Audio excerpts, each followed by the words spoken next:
is due in like 20 minutes. You have to start now. Oh my god, I so forgot. Okay, give me a minute. I need to change. Okay, that's a lot better. A lot better. Okay, ready? Let's go. Okay. Go. Mommy, I'm just so stressed. I don't know what to do. I have this project that I just started, and oh my god, it needs to be done in 20 minutes. I haven't even started it.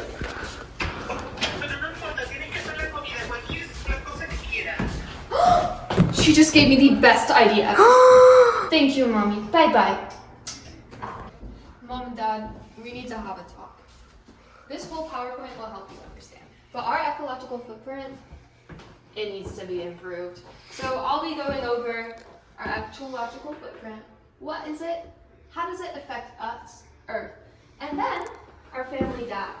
Water, electricity, fossil fuels. And then finally, what we've all been waiting for, solutions. Moving on. Okay, so first we need to know what an ecological footprint is. So this is a fundamental definition. So, are you ready? Yes. I'm ready. Ecological footprints are the impact of a person or community on the environment, expressed as the amount of land required to sustain their use of natural resources. So, how does this affect us? It affects our family because it directly affects the world that we're living in. And a bad ecological footprint, guess what? A bad ecological footprint can cause increased air pollution, water pollution, greenhouse gas emissions, and they can contribute to climate change. What do you think about that, Eva? Oh my god, you are so right. Aren't I so right? Like, this needs to get fixed. Yes. What is our ecological footprint? If we had no electricity in the world, this is what it would look like, since we do. So I measured our top 5 appliances that use the most kilowatts per hours of electrical energy per day. So how did I calculate this? Hold on to your coffee because this is going to be a sec. So basically, electrical power wattage is measured in watts, or W, or kilowatts, kW. So 1 kilowatt equals 1,000 watts. It's a lot, right? So electrical power is calculated by multiplying current by voltage. Current is measured in amperes. Yeah. And the symbol for that is A. And voltage is measured in volt. And the symbol for that is V. So most energy companies measure electrical energy in kilowatt hours, kWh, or wattage used per hour. So our top 5 appliances that use the most kilowatt hours were our heat pump, our oven, our refrigerator, our fireplace, and our dryer. So we use a pretty low amount of electrical energy compared to others, but we can still improve. Per month, we use 59,658 units of electrical energy with those 5 items. That amounts to 725,839 units of electrical energy per year. This means that per capita, we use 2,419 units of electrical energy per year. The average Canadian citizen per capita value of electricity kilowatts per hour in 2022 is 16,602. In the US, it's 12,672. In Iceland, the per capita value usage is 53,924 kilowatts per hour. And you might be thinking, holy crap, that's a lot. And this is because of the rapid expansion in Iceland's energy-intensive industry, as well as high volumes of electricity consumption by the aluminum industry. In Nigeria, the kilowatts per hour is 18. They have one of the lowest per capita values because only 1 in 7 Nigerians have access to modern electricity services. Miss Cato, we need to talk. This is business meeting. Are you ready? So, Okay. yeah, I know. Okay. Settle in, this is going to be long. So, what can we do to help our energy usage? Because right now, it's up there. Our highest energy usage is through our refrigerator, which is 1,600 kilowatt hours. Our heat pump as well, 360 kilowatt hours. And our dryer, 13.5 kilowatt hours. Not as bad as the refrigerator, but whew. So there are a couple of realistic things that we can do to reduce our family's energy usage. And if we try to keep the temperatures of our refrigerator about the same, which is around 4 degrees Celsius, we will be using less energy. We don't need to overly cool our refrigerator, and it's using up a lot more energy, which is wasteful. End quote. Keeping the thermostat of the whole house down can also keep the refrigerator cooler without using the energy to cool it as much as well. Save us energy on how much we are heating up our house. Secondly, as for our dryer, we can be doing a lot less laundry than we are doing. 100%. For sure. And like, do we really need to be doing one load a day per person? That's wild. If we utilize the drying rack more, we would be saving a lot more energy. And we should be drying on the drying rack everything that you can be drying and everything that can fit, not just the stuff that can't like go in the dryer. For sure.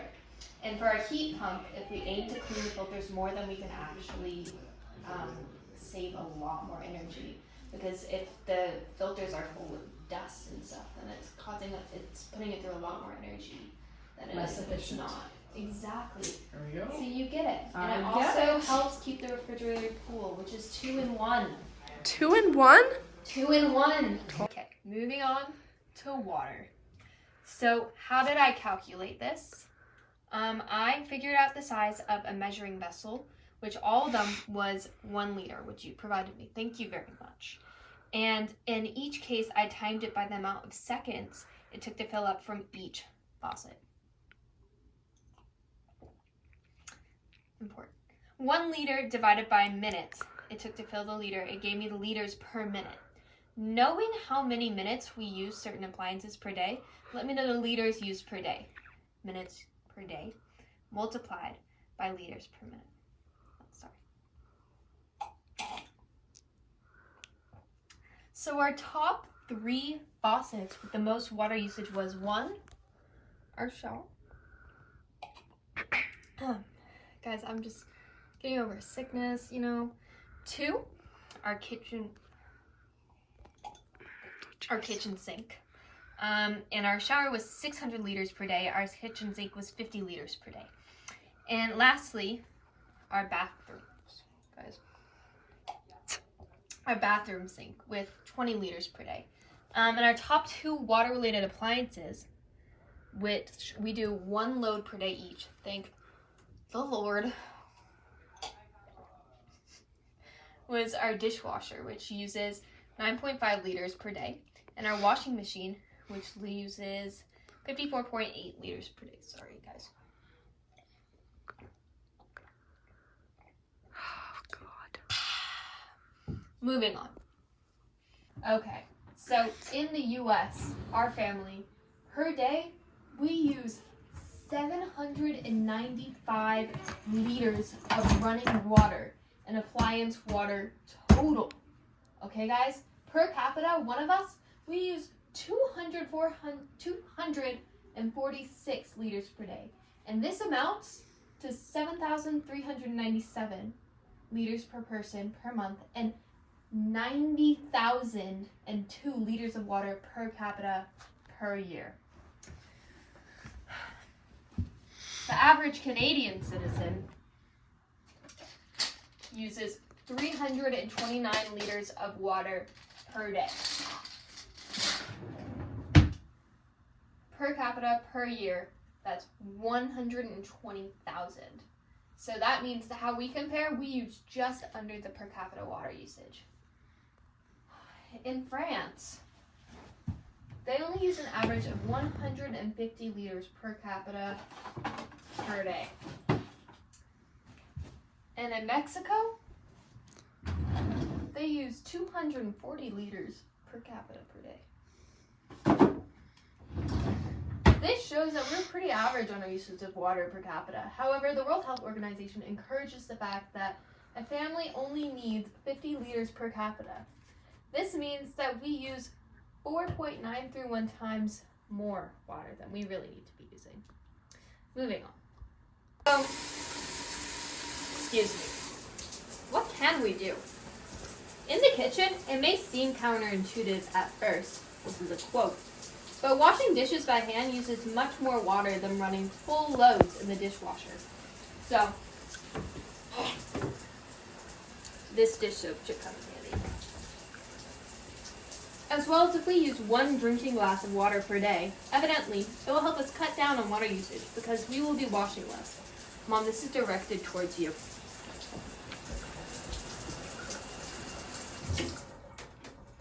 Gotta be eco-friendly, guys. We can also save our water usage by eating less dairy and meat.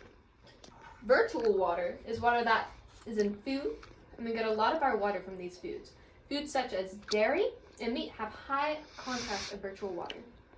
Eating less would not only contribute to the animal's well-being, but also our own, when we're looking through this in the lens of our ecological footprint.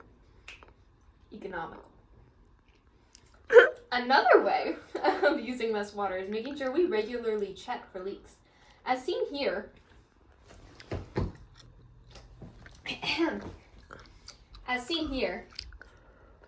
a lot of water can be lost from leaks, and ultimately it leads to there being a great amount of less water waste.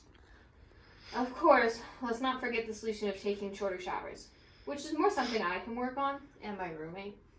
But it would definitely help reduce our water usage. You have anything to say about that, Maxie?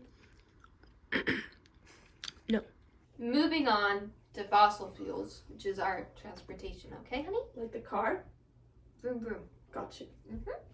So how did I calculate this?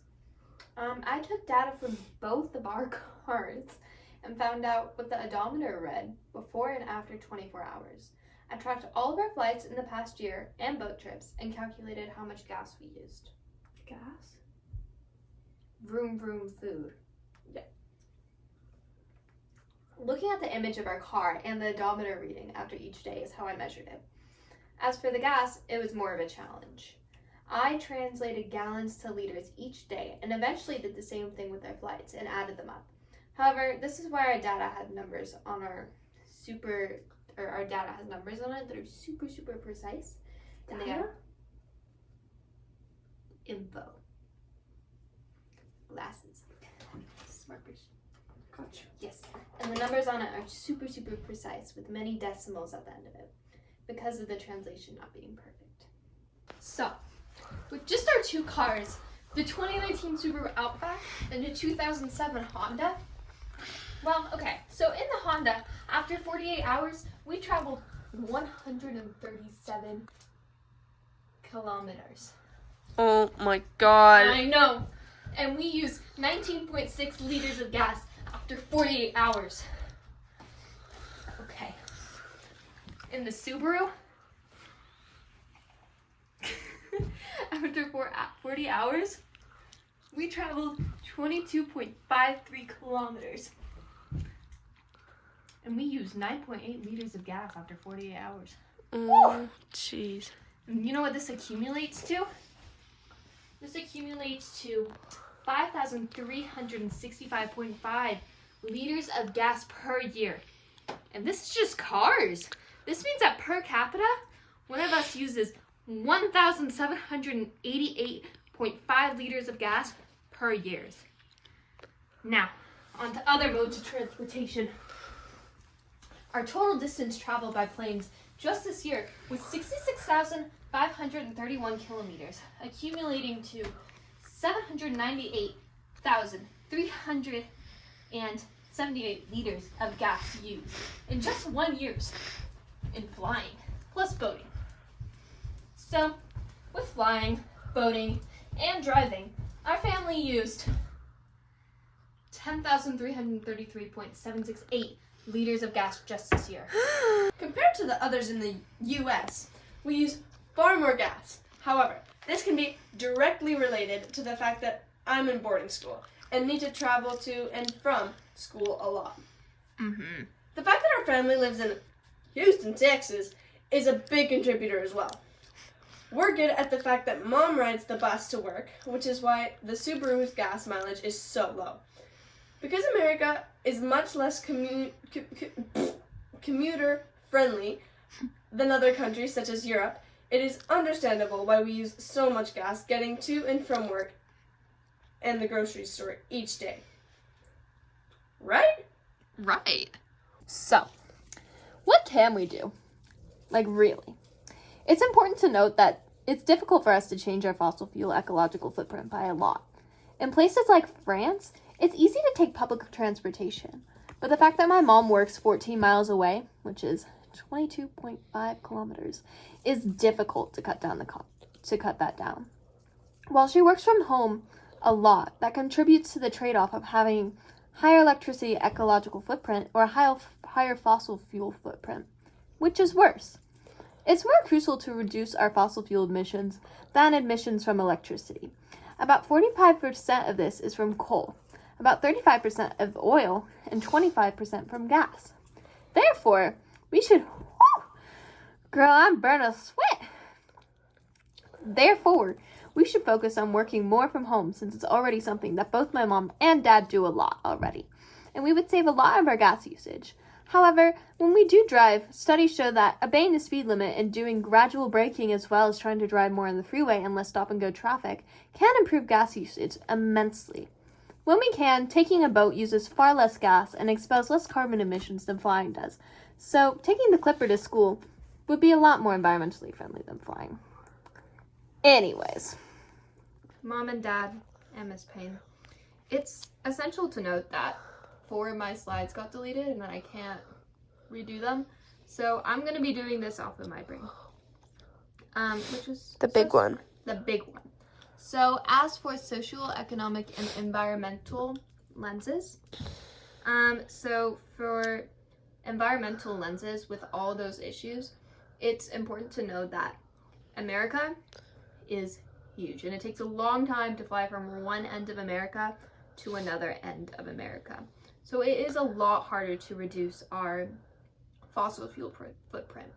And we have to supply water for a lot of people and energy for a lot of people. So it's important for us to take advantages of places that have a lot of water, too much water than they need, so we can supply it an equal amount to everybody. And I think that's very important. As for gas and fossil fuels emissions, this is kind of economical and then also social, cultural lens.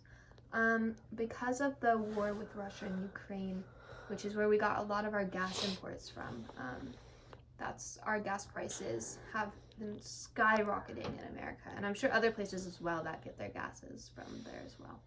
And this is just because it's harder. Like, we need to pay more money to get it from different places because we had to deal with Russia. We're like, hey man, give me some gas, and they're like, yeah. So for another slide that got deleted, it was how does using less water, electricity, fossil fuels affect the city, the country, the world? How does it affect everything? Because it's not all about us, Mom and Dad. It really isn't. We have to stop being so self-centered, you know? Honestly, if we improve our energy and we improve our water usage and our fossil fuels emissions, truly it can help climate change, because the less fossil fuels you use, the less CO2 is in the air, and that's really a big contributor to climate change. If we educate other people, man, imagine how cool our world would be if every single person had to do a project like this and present it to their families. Man. So, finally, I do have a copy of my sources. I will take the camera. This is in APA format, Times New Roman, font size 12. I worked very hard on sourcing it. Very hard. Very hard. And this was my final slide, which I thought was really cute.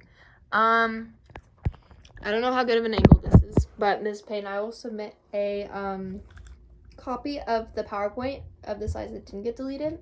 It took me a long time to do that. And a copy of my sources on a different page. Bye! And thank you. This is our camera woman. We're both really, really, really sick right now, so this is the best that we could do. The best and the best ever. We have fevers of 38, Too 9. much. 30, Too much. I don't know what that is in Fahrenheit, but it's a lot. 39 is big. Bye, Mom and Dad.